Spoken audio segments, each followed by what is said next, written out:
Hey, I'm Sour and I make videos with hardstyle production while pretending this doesn't hear my actual hardstyle production, and today I'm doing a melody tutorial for like modern melodies. I'm not sure if it's gonna be euphoric or raw or classic, mainstream, whatever. We're gonna find out.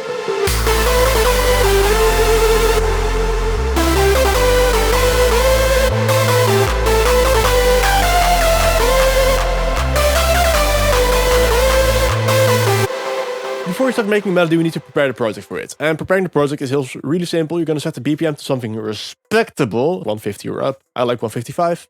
No matter if you're gonna do raw or euphoric, it doesn't really matter. And instrument-wise, we're gonna grab a simple fucking piano. Let's see Flex, for example. The reason why I use Flex, not FL keys, is because FL keys sounds like fucking ass. And it's kind of important because you want to write in piano because piano is super fucking honest. Like if you fuck up, you're gonna notice immediately. And if you have something that sounds good in piano, it's gonna sound amazing with leads. But with FL keys and like other pianos that you don't like sound-wise, it's a pain to work and you don't like the sound. And if it's not an enjoyable process for you, guess what? You're not gonna do it as much. And if you don't do it as much, you're just not gonna learn as fast. So get something you actually like listening to. I for one like to listen to the Essential Piano's Close Grand Light or Close Grand Normal. I don't really hear a difference, to be honest. It's a nice sound. It's a nice sound. Cool. It's also way too fucking loud. So we're gonna go to the piano roll and we're gonna make a melody. There's a couple of ways to make melodies. You can sing, record the singing and kind of like translate that in a one-to-one kind of literal fashion. You can like have an actual plan with it, or you can do what I tend to do 9 out of 10 times. You can write the melody and the bass line at the same time. It is a bit more of an advanced technique compared to like writing on an existing bass line or existing chords. Like a lot of people do the chords first and etc. and then the melody on top, which is fine. But if you do it at the same time, you have a bit more flexibility regarding the bass line. Like if you're not sure like what the song is going to end up sounding like or the melody is going to sound like, this allows you more flexibility, which is nice. It is more advanced though, so keep it in mind. If this is too difficult for you, don't stress. Just start with the bass and the chords first and then write the melody on top. But if you feel like you're up for a challenge, do it like this. I'm gonna find a bass line that tickles me in just the right way. Jackpot.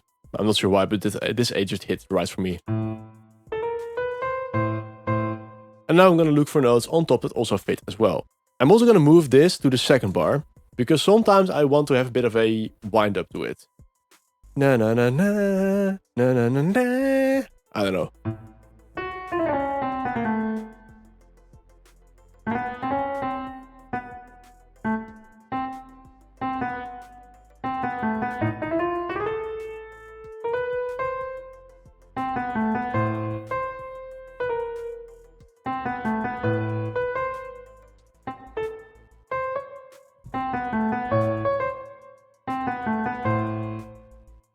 This sounds really future noise to me.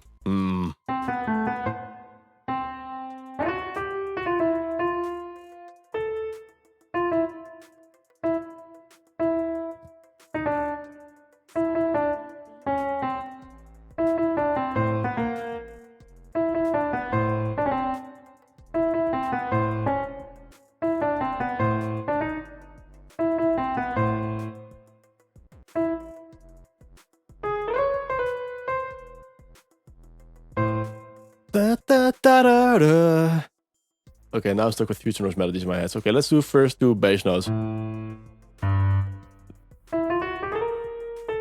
I'm just doing stuff until something connects for me.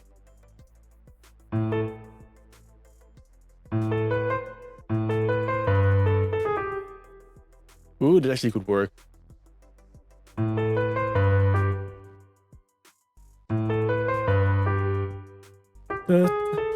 Yeah! Na na na na na. Let's extend this note for a second. Okay, for bass we got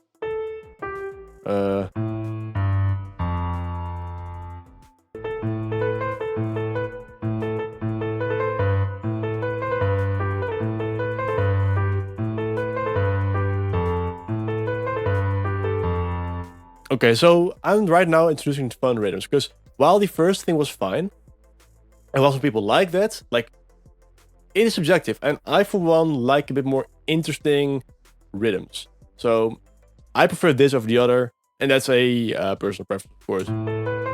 Da da da da da da da.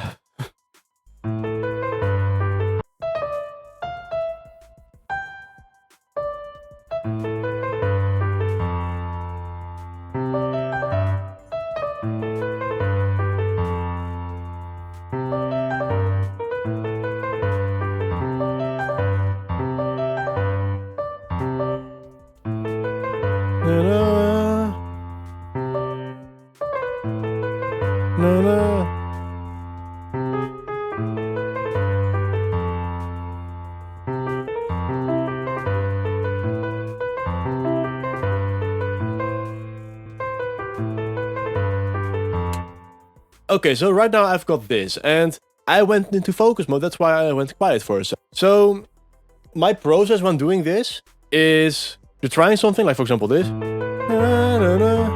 Your head tries to fill in what you want to hear after that. And the more you make music, the more you make melodies, you're kind of opening up the connection between that subconscious part where you try to fill it in and you actually translating that to your piano roll. I tend to sing a lot with this. Like if I sing, it's a lot easier to remember the notes. And I tend to work on the timing a lot, because timing is everything. Like in this case, it's really easy because there's a lot of repetition. So like this is exactly the same rhythm-wise as this, for example, right? Actually, until there. Same flow as this one. Repetition helps a lot with making your melody feel catchy. Like even if you do stuff with like different notes, right? Because you introduce people already to that same kind of rhythm and the same kind of shape to a certain degree. So like this is all up and down. So this is all up and down again. With the same rhythm and the same shape, people are familiar with it. And if you now introduce a different note, while still is predictable in the sense, you can move the whole piece further. So that's what that is. And then this is a variation on the rhythm, which is a bit more tricky to like incorporate. But if you have a long open space like this, for example, you kind of need to. And the way you kind of fill that in is a bit of experience, but also like don't overcomplicate it. Like you're making hard dance, you're making fast music, but your melody doesn't have to be fast. Like think about it. Like what is more energetic? Just a wall of the same sound or contrast? It's contrast. Contrast can happen in a lot of different ways. Of course, you have like the high frequency, low frequency contrast. That's like what a kick is. So you like a very high frequency punch, followed with a heavy tail. That's why the kicks are so super energetic.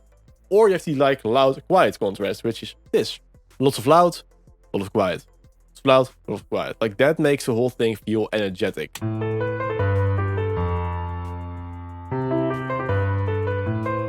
Okay, let's copy and paste for the second half.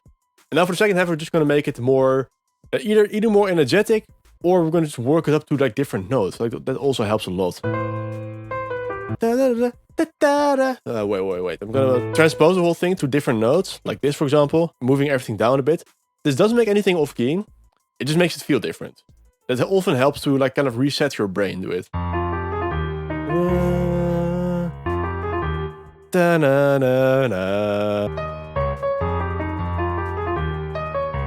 Oh, by the way, like this is the timing thing, right? Timing is everything. You're making danceable music, and if the rhythm sucks, it's gonna suck.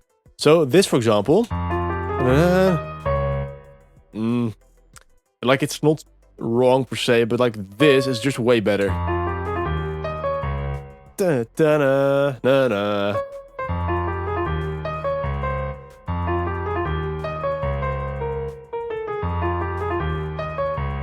This can work as energetic, but also this kind of plays against the rhythm that you expect.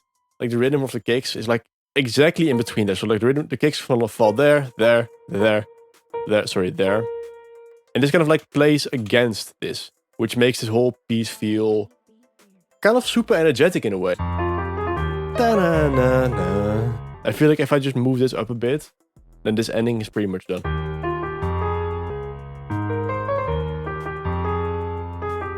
Hell yeah. Okay, I'm gonna leave it at this for the melody. Like, I can fine-tune this for hours, but why would I?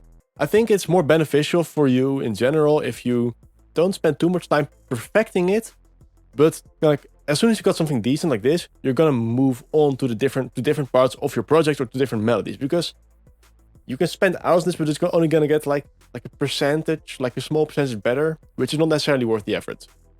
And also, like, you kind of need to reset your brain for a while before you can actually effectively work again. I'm gonna shorten the notes a bit though, so Ctrl-A to select everything, press Alt, and make everything just a slight bit shorter. The reason why you do this is because right now, you're kind of making it articulate more. So all the notes now are a bit more punchy. And with piano, it doesn't really matter, but with leads or whatever, with a very constant sound profile, this will make it sound a lot more punchy. Speaking of sounds, let's give this a rudimentary layering. For layering, I'm gonna go to Serum, I'm gonna get a nice bass. If you want this skin, I have a free download for this, I'll link it down in the description somewhere. It is just fun, it works well. Let's grab a bass. Hell yeah. Let's select this, let's send it to the Serum bass right there. Hell yeah. So if you want to work with sounds like this, I just released a new Serum bank. It is a lot of really cool sounds and you're gonna hear them in this fucking video. So if you think you need new presets, just check out this pack. It is super fun. I'm not gonna do a full layering in this, of course. I'm just gonna do a quick and dirty one because layering would be a video on its own. Let's grab a nice top lead. So that could be anything.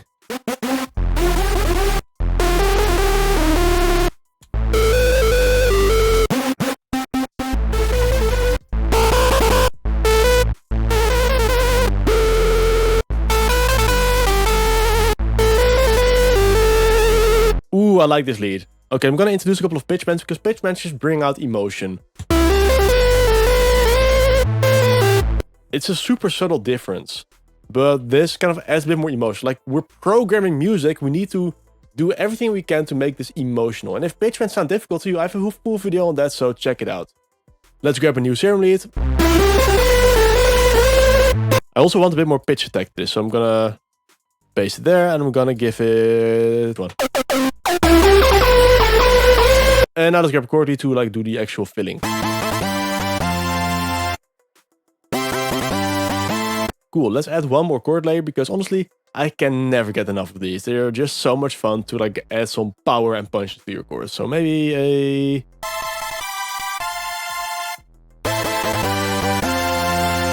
Sick. I'm gonna send everything to the mixer, which is like really easy. Just select everything like this, go to the mixer, and let's turn routing, starting from this track, and now it's in there. Super loud. I'm gonna send the bass to somewhere else. If you press Alt and arrow key to the sides, you can just move stuff around. I'm gonna add my lead bus in there, which is super simple. I'm gonna send everything to the lead bus like this. I'm gonna drag everything down.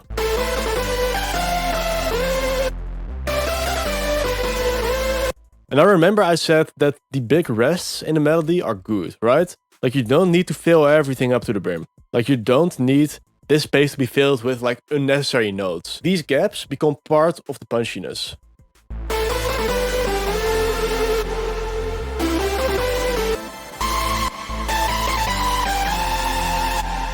So I just did some quick and dirty layering with my new Hardstyle Serum bank, which you can get with the link in the description, which also coincidentally has a cool 20% discount with code beginner until 1st of August. So it has this one nice bass. For the top lead it has sensory. It has a secondary lead of distance. Tertiary lead of welcome to the archive. And then it just has two chord layers with no harmonies intact. Like, this is a super simple layering. Like I said, I didn't really spend a lot of time on this. Layering 1 and layering 2. And now some reverb and delay, and it's all super nice and full. So I'm gonna hand you the end result in just a couple of seconds. But if you want to be part of a community with a lot of people who make hardstyle and should go outside more, it is a really fun place to find more like-minded people. My new Serum bank is in the first link in the description, and with code beginner you can get a 25% discount. And now with all that being said, it was a pleasure to be your host once again, until we meet again.